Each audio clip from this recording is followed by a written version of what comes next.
In Belize, there are 6 traditional Garifuna villages located primarily along the coast of the country. There are 6 traditional Garifuna communities. NGC has 12 branches in the communities, but we're focused on our 6 traditional communities that we know are where we was raised and we know what we traditionally used.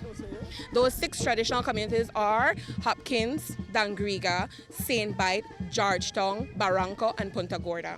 In 1999, the rights of Garifuna people were recognized in Belize by the Musa administration. Prime Minister Said Musa signed, along with the Garifuna leaders at the time of the National Garifuna Council, a memorandum of understanding recognizing certain rights of the Garifuna people, and that was back in 1999.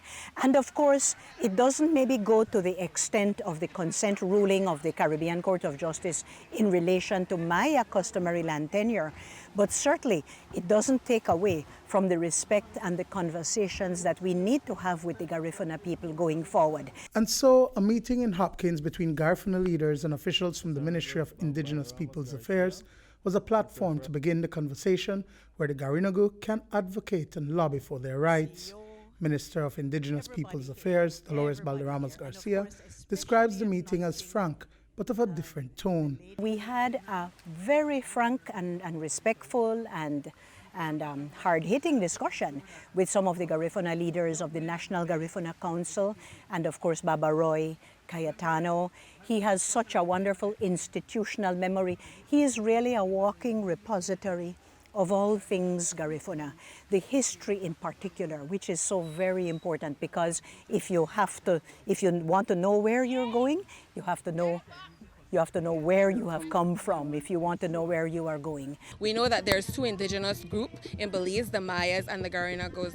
We have not been actively advocating for our rights and the issues we face in our communities. President of the National Garifuna Council, Sheena Zuniga, shares some of the issues that this indigenous group has been facing. They are intent on preserving the intangible and tangible cultural heritage of this ethnic Garifuna people. We also have the case of Saint Vincent. Saint Vincent borders have shrunken within the years. What we thought was Saint Vincent is now not Saint Vincent, it is known as Placencia. So you have a little Saint Vincent in the middle, which is not fair to our communities. Here in Hopkins, we have issues with the cemetery. How could you sell a part of the cemetery? We still have the pending situation with the Midway and Barranco situation, where Midway is trying to encroach on Barranco lands. Just because the lands are there and not currently being used, they feel like it's their responsibility to take the lands because we're not using them, because they want to expand for their future, even though those lands may be privately owned by Baranganas.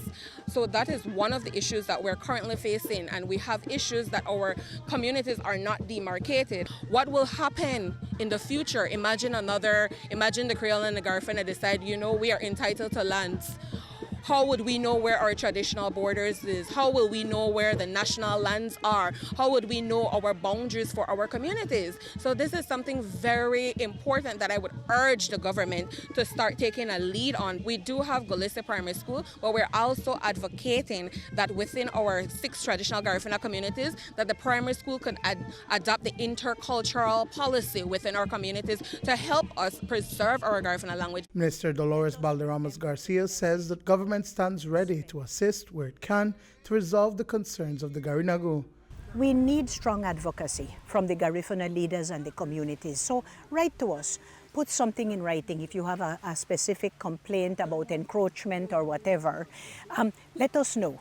And we will ask the Ministry of Natural Resources and the Lands Department to deal with it. No, I'm not saying that we will be able to solve all the issues tomorrow, but I am saying that if we sit down and we get everybody and the key players together, we would be able to resolve the issues of boundary delimitation. So we just want the government to work with us in good faith for us to table all our issues and come to peaceful solutions that can help both parties. We don't want to be another organization, another culture who takes the government to court. We want to see if we can get our issues tabled in a peaceful and hopeful and faithful way with the government.